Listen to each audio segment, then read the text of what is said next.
DGP గారిని కలవడం కోసం వారిని మేము అపాయింట్మెంట్ అడిగాం ఫోన్లో. వారి పిఎస్ఓ పిఎన్ఓ గోవిందరావు గారు 4:35 వస్తే వారు మీతో కలుస్తారని, తరువాత వారు సెక్రటేరియట్కి వెళ్ళిపోతారని చెప్పారు. హుటాహుటిని బయలుదేరి 4:30 కల్లా కూడా మేము అక్కడికి చేరుకున్నాం. చేరుకున్న తర్వాత ఏం జరిగింది అనేది నేను చివరిలో చెప్తాను. మేము ప్రధానంగా వారిని రిప్రజెంట్ చేయాలనుకుంటున్నటువంటి అంశాలు 2. ఒకటి, మాజీ శాసనసభ్యుడు మొన్న గన్నవరంలో వైఎస్ఆర్సీపీ అభ్యర్థిగా పోటీ చేసి ఓటమి పాలైనటువంటి వల్లభనేని వంశీని ఈరోజు ఉదయం తెల్లారుజామున బహుశా 6 గంటలకో 5 గంటలకో హైదరాబాదులో వారిని అరెస్ట్ చేసినట్టుగా మీడియా ద్వారా మాకు సమాచారం అందింది. ఆ తరువాత వారు అసలు ఎందుకు అరెస్ట్ చేశారో మాకు అర్థం కాలేదు. కారణం ఏంటంటే ఆయన ఒక కేసులోనూ 2 కేసుల్లోనూ ముద్దాయిగా ఉన్నారు. ముఖ్యంగా గన్నవరం తెలుగుదేశం పార్టీ ఆఫీసు మీద దాడి జరిగిన కేసులో వారు ముద్దాయిగా ఉండటం, దాని మీద ఆయన కోర్టుకు వెళ్ళడం, ఆయనకి యాంటిసిపేటరీ బెయిల్ ప్రొటెక్షన్ ఇవ్వటం కూడా జరిగింది. కాబట్టి ఆయన అరెస్ట్ చేసినటువంటి అవకాశం లేదనే అభిప్రాయం మాకుంది. కానీ ఉదయాన్నే అరెస్ట్ చేశారనే వార్త తెలియగానే ఎందుకు అరెస్ట్ చేశారో అర్థం కాక ఆశ్చర్యపోయాం, దిగ్భ్రాంతి చెందాం. దీనికన్నా ముందు 2 రోజుల క్రితం ఒక సంఘటన జరిగింది. అదేమిటంటే ఈ వల్లభనేని వంశీ గారి మీద, వైసీపీ కార్యకర్తల మీద, తెలుగుదేశం పార్టీ ఆఫీస్ మీద దాడి జరిగిందని ఏదైతే 2022లో కంప్లైంట్ ఇచ్చారో ఆ కంప్లైంట్ ఇచ్చినటువంటి వ్యక్తి సత్యవర్ధన్ అనే వ్యక్తి మొన్న హఠాత్తుగా కోర్టు వారి దగ్గరికి వెళ్ళి పబ్లిక్ కోర్టులో మ్యాజిస్ట్రేట్ ముందు ఆయన ప్రాసిక్యూషన్ చెప్పేదంతా అబద్ధమని, తానిచ్చిన కంప్లైంట్ అది కంప్లైంట్ రూపంలో ఇవ్వలేదని, కేవలం ఏదో సాక్షి సంతకం పెట్టమంటే నేను వెళ్ళానని, వెళితే వారేదో రాసుకుని సంతకం పెట్టారనే విషయాన్ని గౌరవ న్యాయస్థానం ముందు చెప్పారు. ఇక్కడ బయట చెప్పింది కాదు. చెప్పిన తర్వాత ఒక్కసారిగా తెలుగుదేశం పార్టీ ఆశ్చర్యపోయింది. అరే, మనం చేసినటువంటి తప్పు తెలుసుకున్నారు, మనం దొంగ కేసు పెట్టించామనే విషయం తెలుసుకున్నారు. ఆ సత్యవర్ధన్ అనే వ్యక్తి ఎస్సీ కులానికి చెందటం వలన పైన రాసుకున్నారు సంతకం పెడితే నన్ను కులం పేరు కూడా తిట్టారని, ఎస్సీ ఎస్టీ అట్రాసిటీస్ యాక్ట్ కూడా పెట్టి బెయిల్ రాకుండా ఉండేందుకు కట్టుదిట్టంగా వాళ్ళు చేశారు అనేది తెలుసుకుని ఆశ్చర్యపోయి ఇదంతా ఫాల్స్ కేసు అని ప్రపంచానికి తెలిసింది. దానిలో తెలుగుదేశం వారు, లోకేష్ గారు, చంద్రబాబు నాయుడు గారు వీళ్ళందరూ కుట్ర చేసి ఈ సత్యవర్ధన్ తమ్ముడు అన్నో అరుణ్ అనే ఆయన్ని వాళ్ళు పట్టుకుని మా తమ్ముడి చేత బెదిరించి కిడ్నాప్ చేసి వంశీ వీళ్ళందరూ కూడా ఈ తప్పుడు స్టేట్మెంట్ మ్యాజిస్ట్రేట్ దగ్గర ఇప్పించారని ఒక కట్టు కథను అల్లి అది కేసు పెట్టి తెల్లారి అరెస్ట్ చేశారంట. ఇది విచిత్రమైన విషయం. ఇంతకన్నా దారుణమైన విషయం మరొకటి ఉండదని కూడా ఈ సందర్భంగా మనవి చేస్తున్నాను. వంశీ తెలుగుదేశంలో గెలిచాడు, తరువాత వైఎస్ఆర్సీపీలోకి వచ్చి పోటీ చేశాడు. అందువల్ల వంశీ మీద చంద్రబాబు నాయుడు గారు అదేవిధంగా లోకేష్ గారు కక్ష కట్టారు. మా పార్టీలో గెలిచాడు, మా పార్టీలో గెలిచి వైసీపీలోకి వెళ్ళి పోటీ చేశాడు, మమ్మల్ని అనేక సందర్భాల్లో విమర్శించాడు. మా పార్టీలో ఉండి మా సామాజిక వర్గానికి చెందినటువంటి వ్యక్తి మమ్మల్ని దూషించడం ఏమిటి, మమ్మల్ని రాజకీయ విమర్శ చేయటం అనేది ఏమిటి అని కక్షగట్టి అనేక పర్యాయాలు వారి ప్రభుత్వం అధికారంలోకి వచ్చిన తర్వాత దాడులు చేయడానికి ప్రయత్నం చేశారు. కొన్ని సందర్భాల్లో వంశీని ఎలిమినేట్ చేయాలని కూడా ప్రయత్నం చేసినటువంటి విషయాలు నేను మీకు ప్రత్యేకంగా చెప్పవలసిన అవసరం లేదు. ఎన్నోసార్లు అరెస్ట్ చేయాలని ప్రయత్నం చేసినా న్యాయస్థానానికి వెళ్ళి వంశీ ప్రొటెక్షన్ తెచ్చుకోవడంతో ఇవాళ సడన్గా నిన్న సాయంత్రం మొన్న ఉదయం కేసు రిజిస్టర్ చేసి ఆ కేసుని ఇంకా ఆన్లైన్లో అప్లోడ్ కూడా చేయకోకుండా అరెస్ట్ చేసి తీసుకొచ్చి ఇవాళ కోర్టులో ప్రొడ్యూస్ చేయాలని అనుకున్నారు. రాత్రి లోపల కోర్టులో ప్రొడ్యూస్ చేస్తారు. చట్టం తన పని తాను చేసుకువెళ్తుంది. ఇది అన్యాయం. పోలీసు వారు తెలుగుదేశం పార్టీ వారితో కుమ్మక్కై వంశీని అరెస్ట్ చేశారనే విషయాన్ని డీజీపీ గారికి చెప్పే ప్రయత్నం చేస్తున్నాం. అంతేకాదు, పొద్దు నుంచి ఎవరిని కలవనీలా. వారి సతీమణి వెళ్తుంటే ఆమెను అడ్డగించారు, ఆమెను వెళ్ళనీయలేదు. అడ్వకేట్స్ వెళ్ళి కలవాలని ప్రయత్నం చేశారు, న్యాయ సహాయం ఇద్దామని. ఏంటి ఎఫ్ఐఆర్ ఏంటి, దాని కథ ఏంటి తెలుసుకొని కోర్టులో ఆర్గ్యూ చేద్దామని. ఎక్యూజ్డ్ అనే వ్యక్తి, ఎక్యూజ్డ్ అంటే ఏంటి, నేరారోపణ చేయబడినవాడు. నేరారోపణ చేయబడినవాడే తప్ప నేరస్తుడు కాదు ఎవరైనా సరే, ఇంక్లూడింగ్ చంద్రబాబు కూడా, ఎవరైనా, జగన్మోహన్ రెడ్డి గారని ఏదైనా. అయితే అలాంటి వ్యక్తిని కలుసుకోవడానికి కూడా మీరు పోలీసులు ఎలవ్ చేయట్లేదంటే ఇది దుర్మార్గం, రాక్షస పాలన. దీన్ని మీరు దృష్టిలో పెట్టుకోవాలని డీజీపీ గారికి మేము ఇవ్వాలని ప్రయత్నం చేశాం.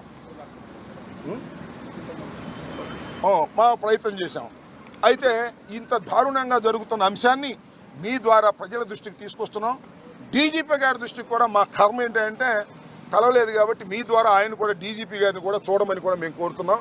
ఈ రికమెండేషన్ కూడా ఎవరు తీసుకోలేదు, ఈ రికమెండేషన్ కూడా వారు చూడాలని ఈ సందర్భంగా నేను కోరుతున్నాను. అవసరమైతే ఆయన మళ్ళీ కోరితే డీజీపీ గారు కోరితే చదివి కూడా వినిపిస్తాం, ఎందుకంటే ఆయనతో కలుసుకునే అవకాశం మాకు కల్పించలేదు. రాష్ట్ర డీజీపీ గారు శాంతి భద్రతలు కాపాడవలసిన హెడ్ ఆఫీస్కి అపాయింట్మెంట్ ఇస్తే వచ్చాము, అయినా ఆయన కలవలేదు. ఏంటో మాకు అర్థం కాలేదు. ఇది ఒక అంశం. రెండో అంశం, అబ్బాయి చౌదరి గారు దెందులూరు మాజీ శాసనసభ్యులు, నిన్న మీరు చాలా వీడియోలో చూసుంటారు. ఆయన ఏలూరులో పెళ్లికి వెళ్ళాడు. ఇప్పుడు ప్రజెంటు ఎమ్మెల్యే గారు చింతమనేని ప్రభాకర్ గారు, సరే ఆయన ఇంతకు ముందు కూడా శాసనసభ్యులు. ఆయన గురించి నేను ప్రత్యేకంగా చెప్పాల్సిన అవసరం, మీ అందరికీ తెలిసినటువంటి వ్యక్తి. ఆయన ఎంతో మంచివాడు అనేది. ఆయన కారు అడ్డం ఉందని చెప్పేసి పచ్చిబూతులు తిట్టాడండి. అబ్బాయి చౌదరి గారి డ్రైవర్ని పచ్చిబూతులు తిట్టాడు, మ్యాన్ హ్యాండిల్ చేసే ప్రయత్నం చేశాడు. ఆ పచ్చిబూతులన్నీ కూడా సోషల్ మీడియాలో చాలా బ్రహ్మాండంగా వైరల్ అవుతున్నాయి, చూడండి. ఆయన అబ్బాయి చౌదరి గారి మీద కేసు పెట్టి అరెస్ట్ చేయాలని ప్రయత్నం చేస్తారు, పోలీసులు దాన్ని సహకరిస్తున్నారు. ఇది అన్యాయం అండి. అబ్బాయి చౌదరి గారు కారు డ్రైవర్ని తిట్టాడు, అబ్బాయి చౌదరి మీద ఇష్టం వచ్చినట్టు మాట్లాడాడు, మాట్లాడి ఆయన మీద కేసు పెట్టే ప్రయత్నం చేస్తున్నారు. ఇది అన్యాయం డీజీపీ గారు అని రెండవ రికమెండేషన్ ఇవ్వాలని మేము ప్రయత్నం చేశాం. ఇందాక నేను ఎక్కడో మా చింతమనేని ప్రభాకర్ గారు శాసనసభ్యులు వారిని చూస్తున్నా. అసలు నేను అలా తిట్టడానికి గల కారణం ఏంటో తెలుసా, నాకంత ఆవేశం తీసుకురావడానికి కారణం ఏంటో తెలుసా అని చెప్తున్నాడు ఆయన. ఎవడో నేరం చేసి ఎవరన్నా మర్డర్ చేస్తే నేను అసలు మర్డర్ చేయడానికి గల కారణం ఏంటో తెలుసా, అర్థం చేసుకోగలరా అంటే ఏం చెప్పాలి. నేరం చేశాడు, ఇష్టం వచ్చినట్టు తిట్టాడు, అన్యాయంగా అక్రమంగా ప్రవర్తన చేశాడు. కారు అడ్డం పెట్టినందుకేనంట. కారు దోవలో అడ్డం పెడతారు, సహజంగా మనం వెళ్తున్నప్పుడు కారు తప్పుకోమంటే తప్పుకుంటారు. ఈ రకంగా రౌడీయుధం చేసే పరిస్థితికి తెలుగుదేశం శాసనసభ్యులు వస్తున్నారు. దీనికి పోలీసులు సహకరిస్తున్నారు. అలా సహకరించడం తప్పు అని చెప్పేందుకు మేము డీజీపీ గారిని వాళ్ళు కలవాలనుకున్నాం మేమందరం.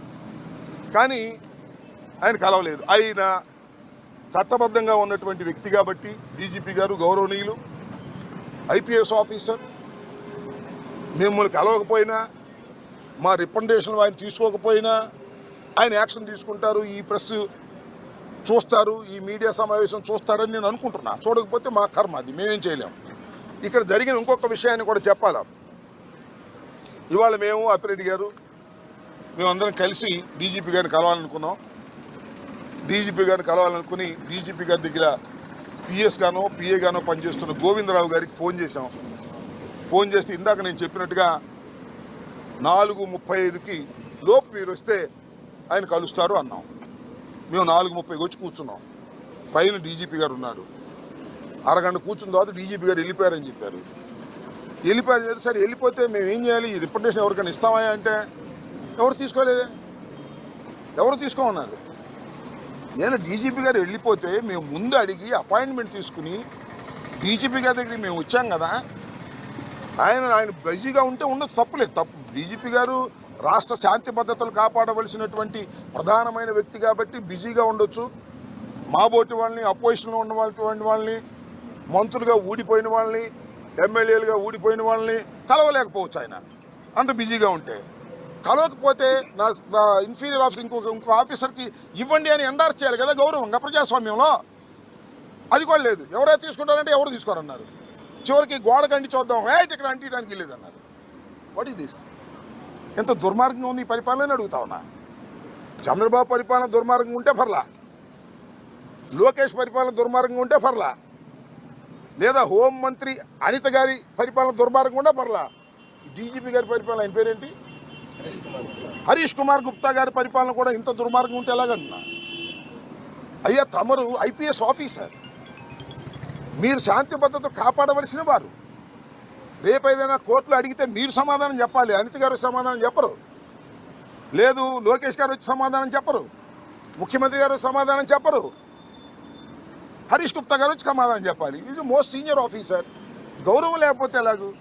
మీరు ఈ రిప్రజెంటేషన్ తీసుకుని చిత్తుబొట్లో బారేస్తారో, మీరు పెట్టుకుని దాన్ని చదువుకొని ధర్మాలు ఆలోచిస్తారో వేరే అంశం. కనీసం తీసుకోవడానికి కూడా అంత బద్ధకం అయితే ఎలాగూ? తీసుకోవడానికి మీరు బిజీగా ఉంటే మీ దగ్గర ఉన్న ఆఫీసర్ని అపాయింట్ చేయడానికి ఏంటి ఇబ్బంది? ఎందుకు మమ్మల్ని మీరు అవమానిస్తున్నారు? ప్రజాస్వామ్యంలో ఇది ధర్మమా, న్యాయమా? ఆలోచించబోయి మనం చేస్తున్నాం. కాబట్టి ఇలాంటి దుర్మార్గమైనటువంటి పరిపాలన పోలీస్ యంత్రాంగం చేయటం చాలా బాధాకరం. ఇవాళ కూడా నేను మనవి చేస్తున్న హరీష్ గుప్తా గారిని, the senior most IPS officer, DGP, ఇప్పటికైనా ఈ రికమెండేషన్లు మీరు ఎవరైనా పంపించి తీసుకోండి, లేకపోతే మళ్ళా వచ్చి ఇవ్వమంటే మళ్ళీ ఇస్తాం. Take immediate action. ఇవాళ వంశీని ఉదయం 6 గంటలకు అరెస్ట్ చేసి ఇవాళ రాత్రి లోపల మీరు వితిన్ 24 అవర్స్ లోపల మీరు హాజరుపరచాలి. హాజరుపరచకపోతే అది మీరు చట్ట వ్యతిరేకమైన కార్యకలాపాల కిందకు వస్తుంది. అసలు ఫాల్స్ కేసులు పెట్టి మీరు చంద్రబాబు నాయుడు, లోకేష్ గారు చెప్పినట్టుగా ప్రవర్తించడం పోలీసు యంత్రాంగానికి సరైనటువంటి విధానం కాదు అని చెప్పి వెళదామని వచ్చాం. ఇది జరిగిన విషయం. చూద్దాం, tomorrow will take decision. First of all he has to take representations. That is the duty of the police officer. If he is busy, he is appoint another person to take this. We are all politicians. One is an MLC. He is also an MLC. He is an ex-MLA. I am an ex-minister. What is this? This is a democracy. We came to the police headquarters with the appointment. I am pressing it. With the appointment we came here. But nobody is carrying it. What is this? అంటే నేను అనేది ఏంటంటే, police head క్వార్టర్లోనే ఇంత దారుణంగా ఉంటే ఇంకా చిన్న police station ఏముంటుంది చెప్పండి? The head quarter of the state. This is the situation in Andhra Pradesh. ఇది ఉన్న వాస్తవం. ఇదే విషయాన్ని చెబుతున్నాం. వంశీ మీద కుట్ర చేసి కేసులు పెడుతున్నారు. మీకు రాజకీయ కక్ష ఉంది వంశీ మీద. వంశీ మిమ్మల్ని చాలాసార్లు విమర్శించాడు, మీరు కూడా విమర్శించండి. వంశీ మీ పార్టీలో గెలిచి మా పార్టీతో పోటీ చేశాడు, మీకు కక్ష ఉంది, ఉండేయండి. అరే, మా పార్టీలో గెలిచి మీ పార్టీలో చేరిన వాళ్ళకి మంత్రులు ఇచ్చారు కదా స్వామి మీరు, ఇద్దరికి మీ పార్టీలో గెలిచిన వాళ్ళకి. మీ సామాజిక వర్గం అయితే మా పార్టీలో ఉండకూడదా? మిమ్మల్ని విమర్శించకూడదా? అప్పుడు ఏమైంది? కొడాలి నాని సంగతి కూడా చూస్తామంటున్నారంట. చూద్దాం. ప్రజాస్వామ్యంలో అన్నీ నోట్ చేసుకునే ఉంటారు, అన్ని బాకీలు తీరుస్తారని కూడా నేను మనవి చేస్తున్నా. చాలా దుర్మార్గంగా వ్యవహరిస్తున్నారు పోలీస్ యంత్రాంగం. ఇప్పటికైనా సరి చేసుకోవాలని డీజీపీ గారు, హరీష్ గుప్తా గారిని మీ మీడియా ద్వారా నేను I'm requesting them. Thank you.